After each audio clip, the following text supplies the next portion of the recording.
YSR Congress party కుటుంబ సభ్యులందరికీ, వేరే సైనికులందరికీ శిరస్సు వంచి నమస్కరిస్తూ, ఇక్కడ రచ్చబండ అనేటటువంటి కార్యక్రమం రాజశేఖర రెడ్డి గారికి జ్ఞాపకార్థంగా పెట్టినటువంటి పేరు.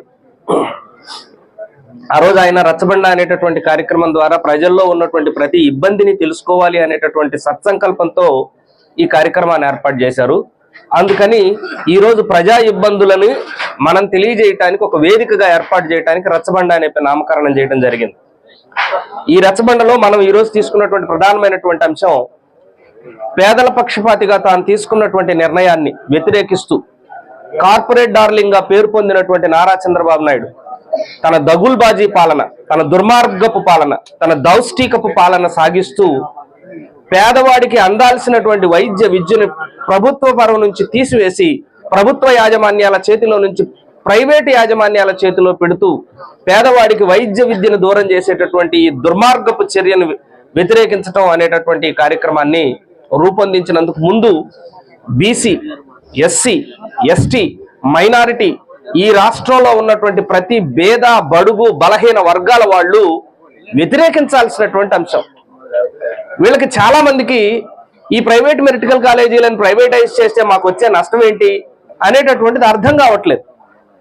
అయ్యా చంద్రబాబు నాయుడు గారు ప్రైవేట్ మెడికల్ కాలేజెస్ ని ప్రోత్సహిస్తా ఉంటే ఆ రోజు నేదురుమిల్లి జనార్దన్ రెడ్డి గారి పేరు ధనార్జన్ రెడ్డిగా మార్చి ఆ రోజు మీరు మీ తోడలుడు హైదరాబాద్ కి సచివాలయాలకి జనాలను తోడుకొని వెళ్ళి ప్రైవేట్ కాలేజీలు వద్దు అని ఎందుకు ధర్నా చేశారో ఈ రోజు సమాధానం చెప్పగలరా చంద్రబాబు నాయుడు గారు అని అడుగుతున్నాం. ప్రైవేట్ మెడికల్ కాలేజీలే అంత మంచివైతే ఆ రోజు మీరెందుకు ధర్నా చేశారు? ఈ రోజు మళ్ళీ అదే మెడికల్ కాలేజీలను ప్రైవేట్ కి ఎందుకు అప్పగించడానికి ప్రయత్నం చేస్తున్నారు? ఒకసారి ఆలోచించండి. మనకి ఏబిసి అని 3 కేటగిరీ సీట్లు ఉంటాయి. 17 మెడికల్ కాలేజీలు ఇప్పటి వరకు ఆంధ్రప్రదేశ్ లో ఓన్లీ ఉన్నటువంటి 12 మెడికల్ కాలేజీలకి అదనంగా ఆ 12 మెడికల్ కాలేజీల్లో కూడా రాజశేఖర రెడ్డి గారు ముఖ్యమంత్రి అయిన తర్వాత 3 గవర్నమెంట్ మెడికల్ కాలేజీలను తీసుకొచ్చారు. చంద్రబాబు నాయుడు హయాంలో ఇప్పటి వరకు ఒక్క గవర్నమెంట్ మెడికల్ కాలేజీని కూడా సృష్టించలేదు. ఒకసారి మనం పోలిక చేసుకుంటే కర్ణాటకలో ఉన్నటువంటి మెడికల్ సీట్లు ఎన్ని, తమిళనాడులో ఉన్న మెడికల్ సీట్లు ఎన్ని, ఆంధ్రప్రదేశ్లో ఉన్న మెడికల్ సీట్లు ఎన్ని? కర్ణాటకలో సుమారు 16,000కు పైగా గవర్నమెంట్ మెడికల్ సీట్లు ఉంటే తమిళనాడులో దగ్గర 20,000కు పైచీలకు 24,000కు పైచీలకు మెడికల్ సీట్లు ఉంటే విభజిత ఆంధ్రప్రదేశ్లో కేవలం 6,000 మెడికల్ సీట్లు మాత్రమే ఉండటం ఎంత దయనీయమైనటువంటి పరిస్థితి. పేదవాడు ఆరోగ్యానికి ఎక్కడ పోతాడు? తను 2014-19 కాలంలో కూడా చంద్రబాబు నాయుడు అనేవాడు ప్రభుత్వ మెడికల్ హాస్పిటల్స్, ప్రభుత్వ ఆసుపత్రుల్లో యూజర్ ఛార్జీలు పెట్టి పేదవాళ్ళ దగ్గర నుంచి రక్తం పీల్చుకున్నటువంటి పరిస్థితులను మర్చిపోదామా? మెడాల్ అనే ఒక సంస్థను సృష్టించి, ఒక డూప్లికేట్ సంస్థను సృష్టించి అందులో అసలు రక్త పరీక్షలే జరగకుండా 7,000 లక్షల రక్త పరీక్షలు సంవత్సరానికి జరిగాయని చెప్పి కోటాను కోట్ల రూపాయలు దోపిడీ చేసినటువంటి సందర్భాలను మర్చిపోదామా?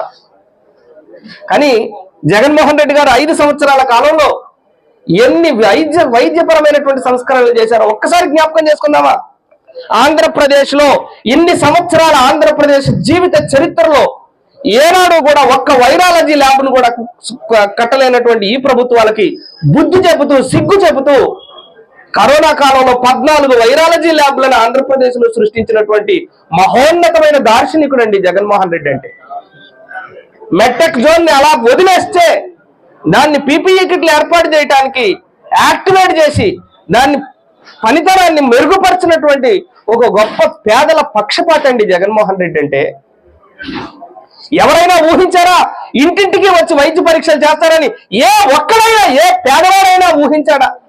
కానీ జగన్మోహన్ రెడ్డి గారు జగనన్న సురక్ష, ఆరోగ్య సురక్ష అని పేరు పెట్టి సుమారు 6,84,000 మందికి ఇంటింటికి వచ్చి పరీక్షలు చేయించినటువంటి ఘనమైనటువంటి చరిత్ర సాధకుడు జగన్మోహన్ రెడ్డి. నేను మాట్లాడాను వాసుదేవరెడ్డి గారితో.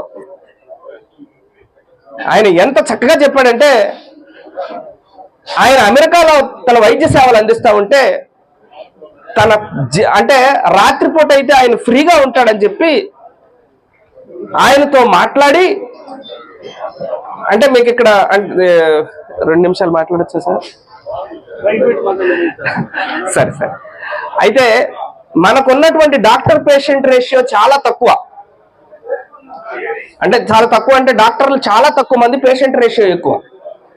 అమెరికాలో ఉన్నటువంటి ఆ సిస్టాన్ని తీసుకొచ్చి డాక్టర్ల రేషియోని పెంచాలనేటటువంటి ప్రధానమైన ఉద్దేశంతో విలేజ్ క్లినిక్లను ఏర్పాటు చేయాలనేటటువంటి సంకల్పం కానీ, జీరో వేకెన్సీ పాలసీలో సుమారు 64,000 పోస్టులని కేవలం వైద్య శాఖలో మాత్రమే నింపినటువంటి ఘనమైనటువంటి చరిత్ర కానీ జగన్మోహన్ రెడ్డి గారికి మాత్రమే సాధ్యమైందండి. ఇప్పటి వరకు పేదల పక్షాన కానీ, పేదల ఆరోగ్య పక్షాన కానీ ఆలోచించినటువంటి ఏ ఒక్క రాజకీయ నాయకుడు లేడండి. మరి అతన్ని విజనరీ అందావా? ప్రైవేట్ కాలేజీలకి ప్రైవేట్ యాజమాన్యాలకు ప్రభుత్వ కాలేజీలను అప్పగించేవాడిని విజనరీ అందావా? జనాల దగ్గరికి ప్రతి పథకాన్ని గుండెకు తీర్చినటువంటి ఒక నాయకుడిని విజనరీ అందావా? లేకపోతే పేదవాడి కన్నీటికి కారణమయ్యేవాడిని విజనరీ అందామా అని ఒక్కసారి జనాలకి అవగాహన ఏర్పాటు చేయండి. ఏబీసీ కేటగిరీ సీట్లలో మేము వస్తే 100% ప్రభుత్వ సీట్లు చేస్తామని ప్రగల్భాలు పలుకున్నటువంటి యువగళం నాయకుడు నారా లోకేష్, ఈరోజు నువ్వు విద్యాశాఖ మంత్రివి. నీకు నిజంగా సిగ్గు, శరం, సీము, నెత్తురు, లజ్జ, మానం, మర్యాద అనేవి ఉంటే ఒక్కసారి నీ ఆలోచనలు పునరాలోచించుకో. ఆ రోజు వైద్య